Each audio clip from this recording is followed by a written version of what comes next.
I am Ais Doria. I'm Karen Patricia Bangsil. Hi, I'm Chloe Larity. Hi, I'm Jeanette Corsega. Daisy Lopez. I am Sophia Marie Erica Ford. I am 22 years old. I am from University of the East Manila, currently taking political science. I'm 21 years old. I'm from FEU Tech. I'm a MMA student. 22 years of age, currently studying at the Polytechnic University of the Philippines, Santa Mesa, Manila. 27 years old, and I am a trigger singer / church support staff. 22 from University of the East Caloocan, studying tourism management. 13 years old. I'm a grade 9 student at St. Therese Montessori School of San Pablo.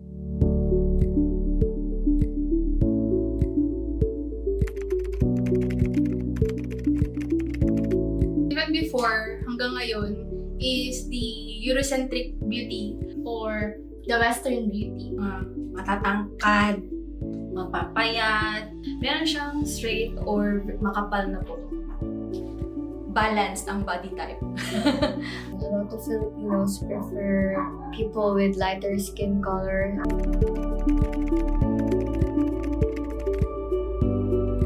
I was called Negi. Hindi mo maiwasan yung mga taong magja-judge sa skin color mo, lalo na't manggagaling pa siya sa mga relatives mo. There's a lot of bullying.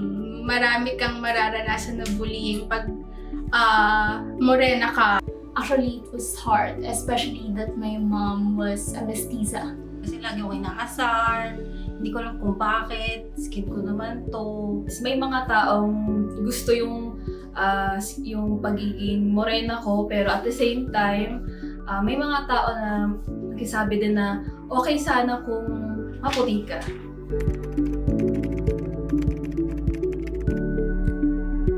As a child, there's a love-hate relationship sa skin color ko.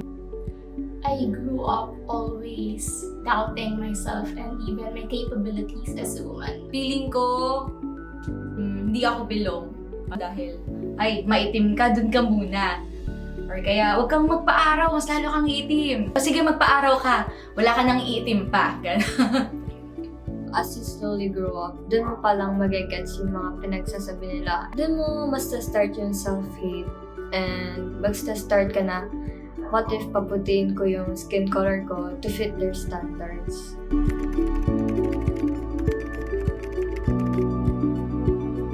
Yes, many times, especially by my relatives. The worst question that was thrown at me was, totoo bang anak ka ng nanay mo?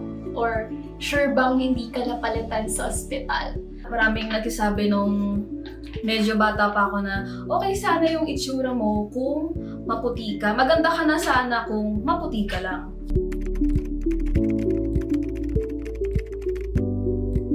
A lot of people na see me na hindi nag-fit sa standards ng Philippines. Ganun. Nahihiya ako eh. Nahihiya ako sa kulay ko. And hindi ko alam kung anong gagawin ko, anong magiging solusyon ko kung natural naman yung kulay ko. Hindi ko na talaga tinatanggap. Lagi na ako nagko-cogit, nagpapaya. Lahat na!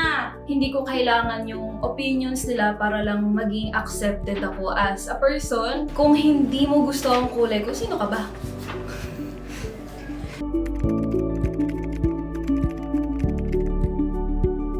As I grow up, mas naging less yung bullying sa skin color ko hanggang sa dumating sa point na alam kong isa na talaga sa mga biggest asset ko. It's finding your own group, finding your support system. There's this group who always inspire me to love myself. Hindi ko na pinapansin. Nag-focus na lang ako sa self ko.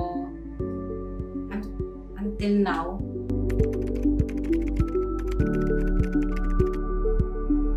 Kung proud naman ako dati, mas proud ako ngayon. I love it now dahil nga this is us, di ba, Filipinos. At least now I am so proud and confident about it.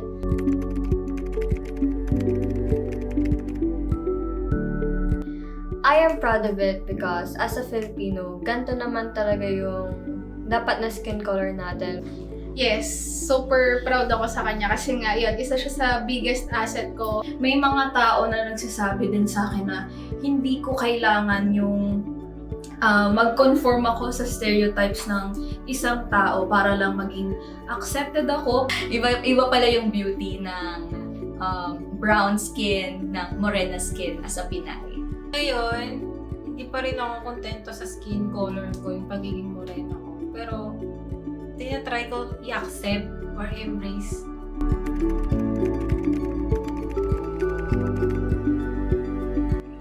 It really feels good na nasabi ko na lahat ng frustrations ko about sa skin color ko. Gumaan talaga yung pakiramdam ko talaga. Actually, oo, no. Nakagaan ng feeling na parang you feel free to yourself. You feel like your voice was being heard po talaga. There is still fear that hindi pa rin kasi lahat ng tao maiintindihan yung struggle na meron ka as a morena.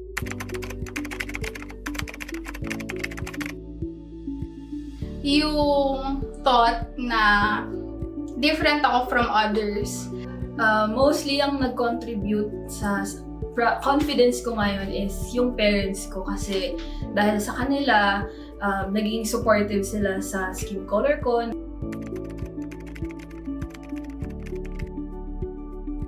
Magpo-focus na lang ako sa self-love and maghahanap ako ng mag-i-influence sa akin na i-embrace or i-accept our own skin color, ang pagiging morena. Having more confidence and by embracing my own skin color na.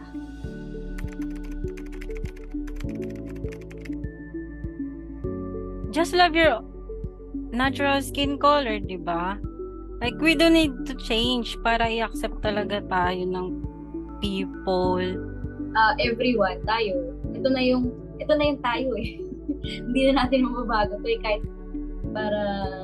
kahit gaanong gluta mo pa for how many years, babalik at babalik yan. Diba? Dahil ikaw yan, natural ka. So, laban lang.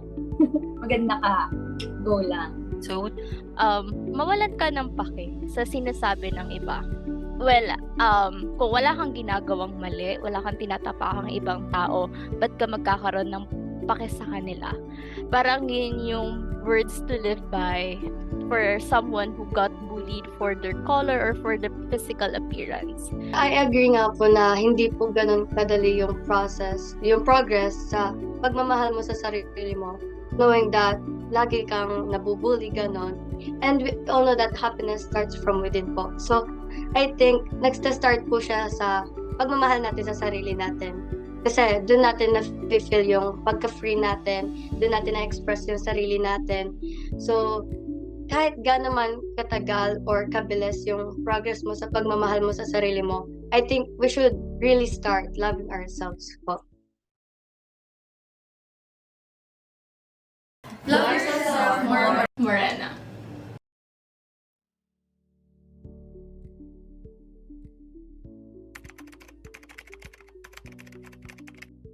Yung pinaka-emosyon natin ay naaapektuhan, lalong-lalo na kapag ang tao ay hindi aware na siya ay nagkakaroon na ng negative approach pagdating sa taong iba, yung kulay sa kanila. Nandiyan na yung takot na nahuhusgahan ka. Pag sinabi kasing dark skin color or morena or maitim dito sa Pilipinas, maaaring nakakategory ka into lower economic status. Yung galit, yung sakit na nararamdaman ng taong napagsasabihan ng gano'n ay nabubuo siya.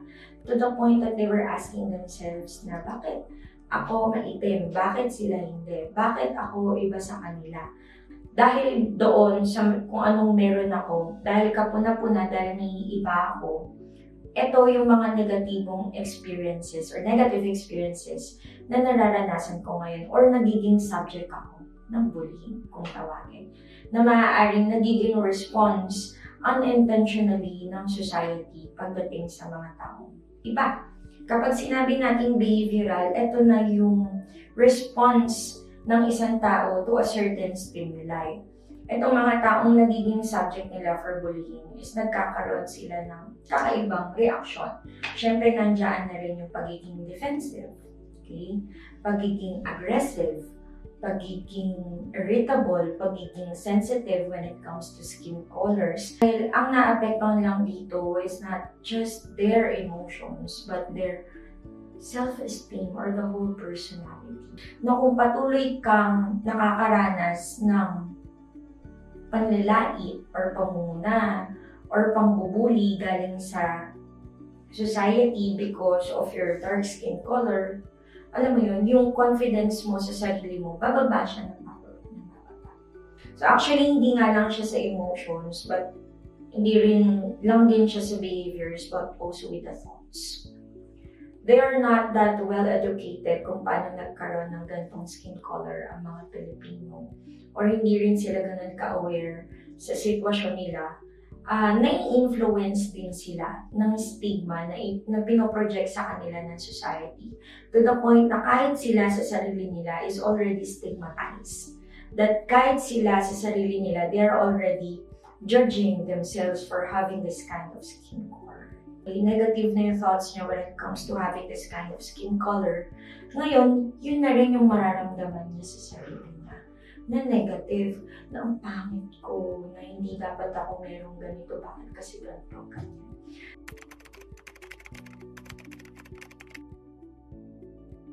Sobrang daming information na accessible pagdating sa SOCMED. It can be beneficial or not.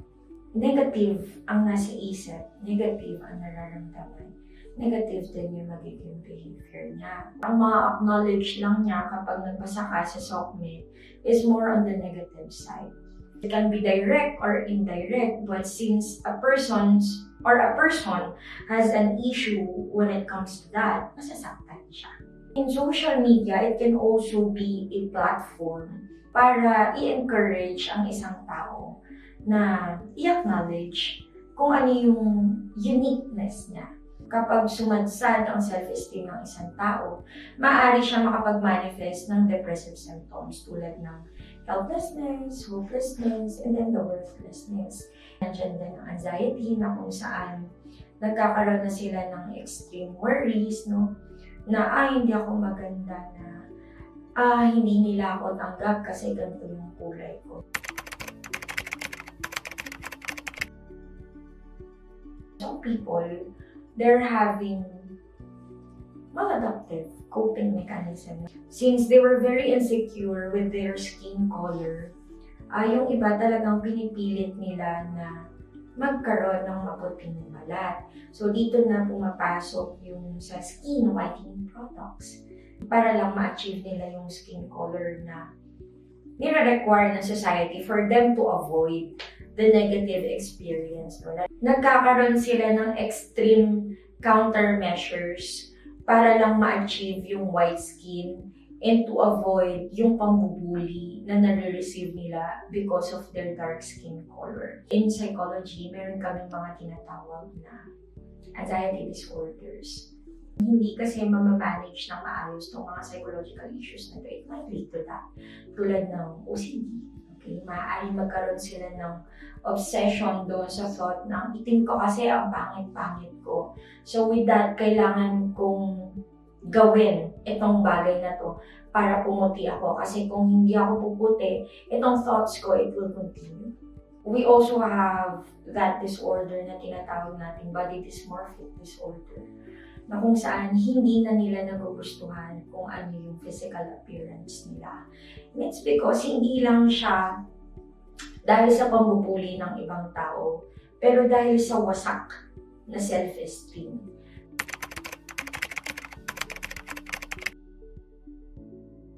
Pag-acknowledge ng uniqueness mo as a person, aware ka na there's nothing wrong for having this kind of skin color, na there's nothing wrong for being unique, na there's nothing wrong for being different.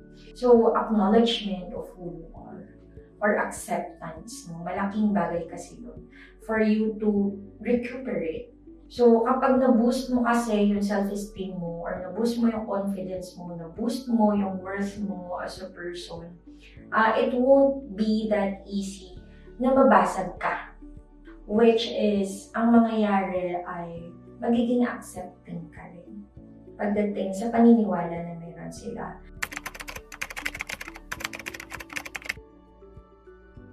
Through acknowledging, accepting, and then embracing the whole you.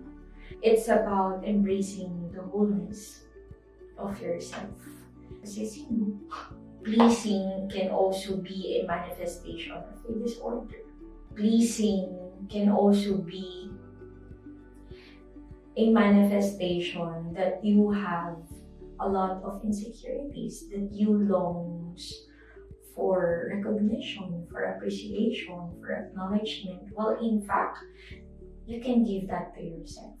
Kasi if a person kept on depending with the feedback of other people, ang mangyayari, you're just, alam mo yun, hindi ka makapag-create ng identity mo. Mag-fit in ka lang na mag-fit in. Well, in fact, you can stand out naman if you know how to embrace and how to appreciate.